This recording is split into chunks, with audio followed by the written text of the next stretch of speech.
मारने के हवाले से ना कोई बात हुई है, कोई हमारा वकील नहीं बात कर रहा। आपने देख लिया होगा नून लीग वाले जोन के लॉयर अता तारण ने जो सुबह मैसेज चलाया था कि सारे वहाँ पहुँचे, ये वो लोग हैं, किसी तरह से हमारी तरफ से कोई नाराबाजी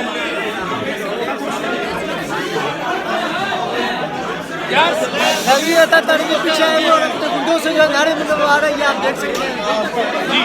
ये अता तारण ने जो है मैसेज चलाया हुआ था सुबह, और नून लीग वाले सारे नारे मारे हैं, जानबूझ के यहाँ पे शोर शराबा करवा रहे हैं, और किसी तरह से पाकिस्तान तहरीक इंसाफ लॉयर फोरम का कोई बंदा किसी ने नारा नहीं मारा।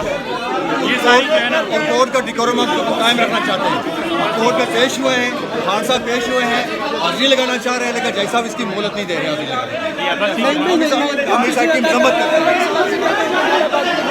मैंने कह दिया, जवाब दे दिया।